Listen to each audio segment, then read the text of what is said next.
Olá, povo de Deus, quinta-feira da terceira semana da Páscoa, 22 de abril de 2021. A nossa reflexão de hoje é a partir de Atos 8, 26, 40 e de João 6, 44, 51. Façamos juntos a leitura de Atos. Um anjo do Senhor dirigiu-se a Filipe e disse: levanta-te e vai para o sul, em direção do caminho que desce de Jerusalém a Gaza. O caminho é deserto. Filipe levantou-se e partiu. Ora, um etíope eunuco, ministro da rainha Candace, da Etiópia, e superintendente de todos os seus tesouros, tinha ido em peregrinação a Jerusalém. Voltava sentado em seu carro, lendo o profeta Isaías. O Espírito disse a Filipe: aproxima-te para bem perto deste carro. Filipe aproximou-se e ouviu que o eunuco lia o profeta Isaías e perguntou-lhe: porventura entendes o que estás lendo? Respondeu-lhe: como é que eu posso, se não há alguém que mo explique? E rogou a Filipe que subisse e se sentasse junto dele. A passagem da escritura que ia lendo era esta: como ovelha foi levado ao matadouro, e como cordeiro mudo diante do que o tosquia, ele não abriu sua boca. Na sua humilhação foi consumado o seu julgamento. Quem poderá contar a sua descendência? Pois a sua vida foi tirada da terra. O eunuco disse a Filipe: peço-te que me digas de quem disse isto o profeta.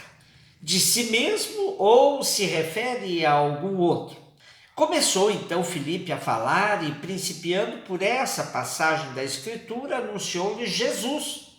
Continuando o caminho, encontraram água. Disse então o eunuco: eis aí a água, quem impede que eu seja batizado? Aqui tem uma glosa, quer dizer, um acréscimo, em que em outras traduções não tem. É o seguinte: Filipe respondeu: se crês de todo o coração, podes ser. Eu creio, disse ele, que Jesus Cristo é o Filho de Deus. E mandou parar o carro. Ambos desceram à água e Filipe batizou o eunuco. Mal saíram da água, o Espírito do Senhor arrebatou Filipe dos olhares do eunuco, que, cheio de alegria, continuou seu caminho. Filipe, entretanto, foi transportado a Azoto, passando além, pregava o evangelho em todas as cidades, até que chegou a Cesareia. Com essa narrativa, temos a entrada do primeiro africano no povo de Deus, por meio de um missionário itinerante, o grego Filipe. Faz parte das tradições helenistas essa narrativa, que Lucas teve acesso. Os missionários itinerantes não têm verdadeiramente um plano de ação. Por isso, a tradição desta narrativa é entregue totalmente à ação do Espírito Santo. É ele que conduz toda a movimentação de Filipe. O esquema missionário era muito simples. Anunciava-se a boa nova de Jesus Cristo, provocava a conversão, batizava e cada novo cristão viveria sua fé de sua própria maneira. Vejam que nesse começo de Atos, Lucas faz questão de mostrar os 12 fixos em Jerusalém. Os helenistas são mais arrojados, saem em missão e vão servir de elo de continuidade entre Jerusalém com o grupo dos 12 e toda a atividade missionária de Paulo. Depois de Samaria, Filipe agora introduz a África ao mundo cristão, que acaba entrando no povo de Deus antes que a Europa. O ministro negro da Etiópia simbolizava a totalidade da África. Na Bíblia, a Etiópia, que é hoje o norte do Sudão, era bem conhecida como terra de povo forte e da extremidade do mundo.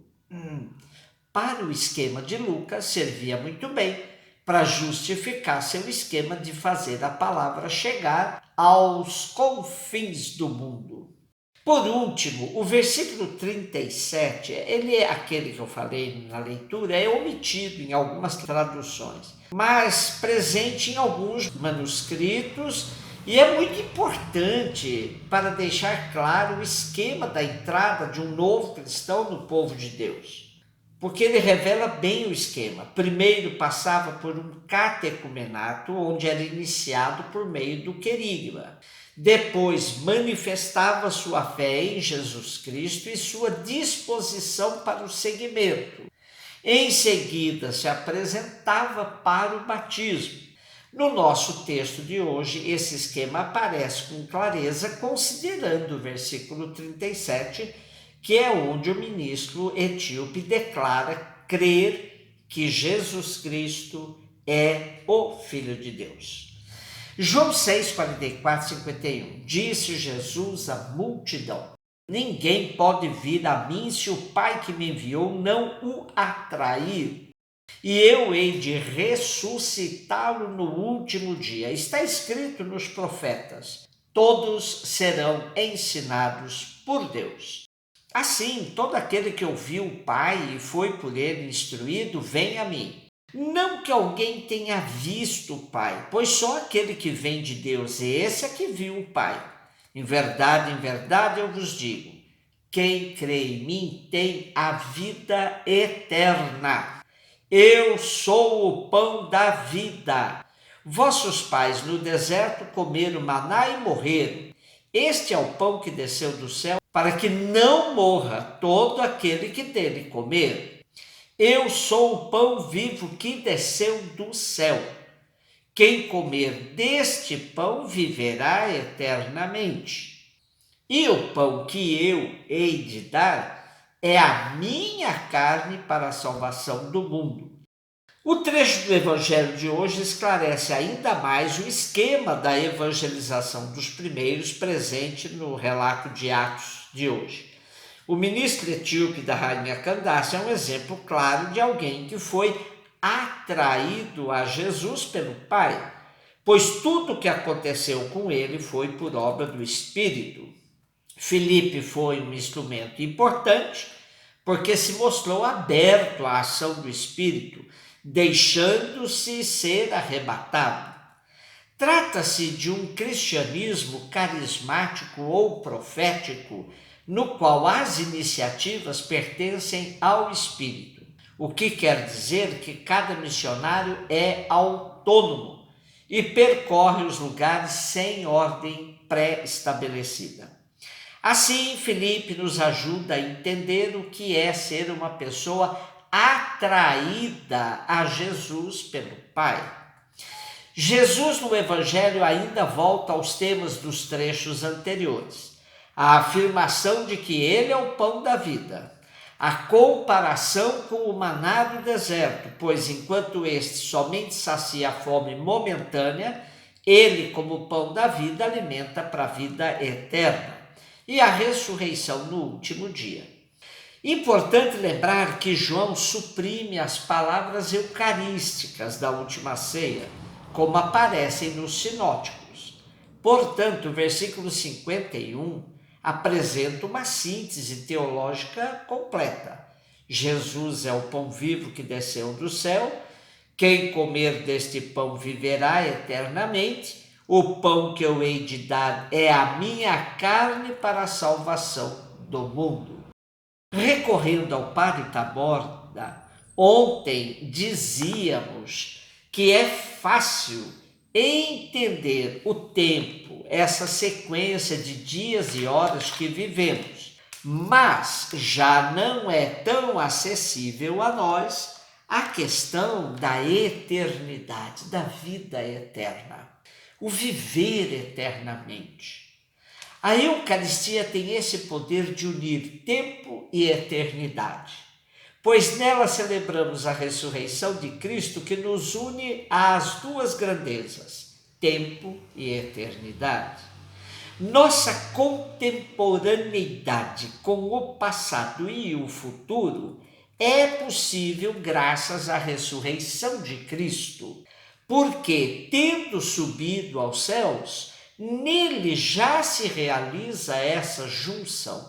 Assim, podemos afirmar que a Eucaristia, por ser memorial, é a epifania da eternidade no tempo.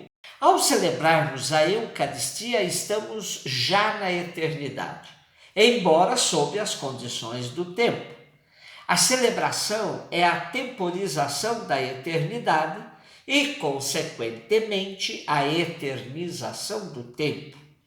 Assim, podemos viver um pouco do que idealizamos como céu já aqui e agora, nesse tempo em que estamos.